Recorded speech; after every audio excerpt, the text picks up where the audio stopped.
il y en avait de la dope puis des trucs illégaux qui se transigeaient sur ce site-là. Puis c'est comme, ça fait en sorte que c'est peut-être le site, en fait, si tu considères toutes les transactions qui ont eu lieu sur son site, Alexandre Cazes, c'est peut-être le plus grand trafiquant de drogue de l'histoire du Canada, genre. Alexandre Cazes, c'est un gars de Trois-Rivières qui est dans la vingtaine, qui a créé le plus gros site Internet de l'histoire du Darknet. Ouais. Donc, marché illégal. Avec Alphabet. Alphabet, c'est ça qui a... Tu sais, on a entendu beaucoup parler à une certaine époque de Silk Road, qui a été le premier. Tu sais, Silk Road, tu sais, ce sont des sites qui sont sur le Darknet. Silk Road, Alphabet, ce sont des sites qui sont sur le Darknet, donc le web sombre. Donc, un web qui est accessible par des plateformes anonymisantes, donc comme Tor, qui est une espèce de furteur, mais qui cache en fait ton identité. Fait que tu te ramasses là-dessus, puis c'est un marché qui ressemble grosso modo à eBay, là, tu sais, c'est comme Alphabet, ça ressemble un peu à eBay, puis il y a puis t'achètes en Bitcoin, de la drogue principalement, mais aussi des données pour faire de la fraude, des faux numéros de carte de crédit. Des guns. Assez peu, il y en a, Okay. il y en a des guns, mais l'affaire c'est que tu sais, ce qui a été dit, c'est que ces sites-là, là, c'est le croisement entre 3 technologies. C'est le Darknet, Le Bitcoin. le Bitcoin et la poste.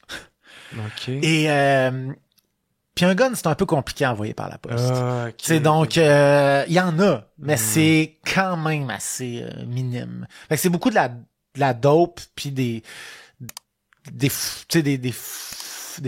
fausses pièces d'identité, des données pour faire de la fraude.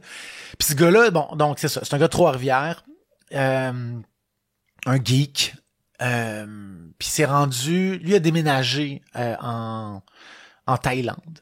C'est un gars qui avait été bullied, là, qui avait été vraiment, s'était fait écœurer quand il était au secondaire. Qui est fait considéré comme un reject. Ouais, complètement. Puis c'est un gars aussi qui avait une façon de voir la vie qui était particulière, très proche de la massitionnelle, disons, de la famille puis de la femme, là. Pas un grand respect pour la gente féminine. Puis lui, il a déménagé en Thaïlande pour lancer ce site internet-là. Et donc, il a été arrêté par le FBI et la DEA là-bas. Puis quand que, mettons, son entreprise, si on peut dire ça, là, tu sais, était rendu à quel point quand il a déménagé là-bas? Est-ce qu'il faisait du gros cash, site? Il est parti là-bas ou non, il est parti... Ce qu'on en comprend, c'est qu'il est parti là-bas, en fait, ce site-là. Okay. Ouais. Il est parti assez tôt, mais avant ça, lui, il était justement très actif dans le milieu de la fraude par carte bancaire, là, dans le carding. Donc, tu sais, il avait été actif sur des sites comme ça. Il avait créé un guide aussi là pour. Donc, lui, il a créé ce site-là, puis son nom, en fait, c'était Alpha02 sur ce site-là. Puis il avait laissé, tu sais, le site, l'Internet, ce qui est fascinant, c'est que ça laisse des traces. Puis il avait laissé des traces de son nom un peu partout sur Internet. Puis il a été identifié par la DEA, puis le FBI, les autorités américaines. Comme fraudeur? Comme le créateur d'Alphabet. OK. Puis la police, avec l'aide de la police thaïlandaise, est débarqué chez lui. Il avait une allée où est-ce qu'il habitait, quand même grosse maison. Il roulait en Lamborghini, un gros train de vie. Et il s'est fait arrêter. Puis il allait se faire extrader aux États-Unis. Puis quelques jours plus tard, il s'est enlevé la vie dans sa cellule. Puis il y a encore plein de zones d'ombre par rapport à est-ce qu'il s'est enlevé la vie, est-ce qu'il s'est fait assassiner, est-ce qu'il y avait des complices, est-ce que donc c'est très nébuleux. C'est très nébuleux, ça donne ça donne lieu à plein de théories du complot. Ça, c'est une histoire qui est fascinante, là, Ah ouais, puis c'est ça, comment il était retrouvé dans sa cellule, justement? Ben, il se serait pendu avec la poignée de sa porte et une serviette. Ah ouais. Fait que là, sa famille, tu sais, sont pas d'accord avec ça, ou c'est pas lui faire ça? C'est qu'ils ont jamais réussi à voir les vidéos. Il y aurait une vidéo qui aurait été prise, mais ça a l'air qu'on voit rien sur cette vidéo-là. Sa mère s'est rendue sur place. Le corps a été incinéré. Elle a dit que ça y ressemblait pas. Le linge aurait été changé. Comme je te dis, il y a plein de théories dites du complot. Mais moi, j'ai parlé avec la dame responsable, qui était responsable de lui, qui travaillait pour la DEA, là, qui est l'agence l'équivalent comme qui contrôle les drogues là, aux États-Unis puis un peu partout dans le monde, même américaine. Puis tu vois, elle devait être là quand il est mort. Mais elle dit, je m'en allais sur place, à la prison, puis mon taxi a pris une mauvaise sortie, puis il est arrivé, puis il était déjà décédé, tu sais. Ouais, c'est une question de minutes, là. Ouais, c'est ça, tu sais, mais après, c'est comme, OK. C'est des points d'interrogation, là, fait que, tu sais, mais... C'est digne d'un film, quasiment, cette affaire. C'est fou. C'est une histoire complètement rocambolesque. Puis pour vrai, c'est sans joke, c'est comme ce gars-là. Moi, c'est ça qui m'a tout de suite intéressé. Je travaillais chez Vice quand c'est arrivé cette histoire-là. C'est comme, tu sais, il y en avait de la dope puis des trucs illégaux qui se transigeaient sur ce site-là. Puis c'est comme, ça fait en sorte que c'est peut-être le site. En fait, si tu considères toutes les transactions qui ont eu lieu sur son site, Alexandre Caz, c'est peut-être le plus grand trafiquant de drogue de l'histoire du Canada. Genre. C'est comme, tu sais, il est fascinant. Ben oui.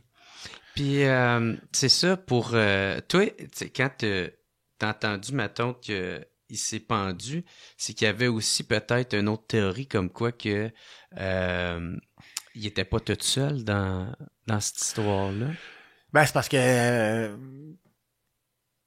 ce gars-là en savait énormément. Ouais. C'est sûr. Oui, mais le numéro 2, un gars qui s'appelle The Snake, ou une femme, on sait pas, mais il dit que c'est un homme. J'y ai parlé sur le Darknet, sur un forum, on a échangé, on a fait des... puis on le sait que c'est lui parce qu'il y avait comme... On a vérifié la clé PGP, là, qui est comme une clé unique du, tu sais, je veux dire, de crypter, que c'est lui. Qui était le numéro 2, puis il a relancé Alphabet depuis. Mais tu sais, donc il y avait d'autres gens qui étaient comme, OK, mais peut-être qu'il va nous balancer, peut-être qu'il va donner de l'information sur nous, tu sais. Il y avait de l'information sur d'autres personnes, puis c'est peut-être ça qui a fait en sorte que certaines personnes vont dire il a peut-être été assassiné parce qu'il y avait il avait accès à de l'information, puis il était riche, ce gars-là, là. Je veux dire, comme les cryptos qui étaient dans son portefeuille, aujourd'hui, là, ça vaut... Je me trompe peut-être, mais ça vaut des milliards. Là. C'est ouais, c'est fou, là. Je veux dire, c'est comme un early adopter de la crypto-monnaie, là. Donc, ce gars-là était excessivement riche. Donc, Alexandre Caz, tu sais, fait que la valeur de ses portefeuilles puis des clés des mots de passe de ses portefeuilles, c'est comme, tu sais, comme je te dis, il y a toutes sortes de théories du complot. Puis toi, qu'est-ce que tu penses de ça? Je sais pas. Je le sais pas. Pour vrai, moi, j'ai parlé avec son meilleur ami, il avait jamais parlé avant, puis il me l'a dit, quand il est venu à Montréal... L'extrait que vous venez d'écouter est une présentation de Mont-Carmel en fête. Le 12, 13 et 14 juillet, le party y est pogné à Mont-Carmel en fête. Samedi, grosse journée punk ska en vue avec Less Than Jake, Mute, Yellow Molo, Roller Starter, les Charlie et Speakeasy. En plus, c'est moi qui vais animer ça. Yes, sir! Le dimanche, il va y avoir un gros show de lutte. Après Après ça, les shows d'Éric Masson et David Jalbert. Puis on termine ça avec Éric Lapointe qui va closer le festival. Hey, seulement 20 pièces le billet ou 35 pièces pour la passe week-end. Puis c'est gratuit pour les enfants en bas de 12 ans. En plus des shows, il y a plein d'autres affaires. Genre une méga glissade d'eau dans la rue, des jeux gonflables, des food trucks, puis j'ai même entendu parler d'un concours de mangeurs d'hot dog. Pogne tes billets au montcarmelenfête.com puis viens faire le party avec nous autres. Yes, sir!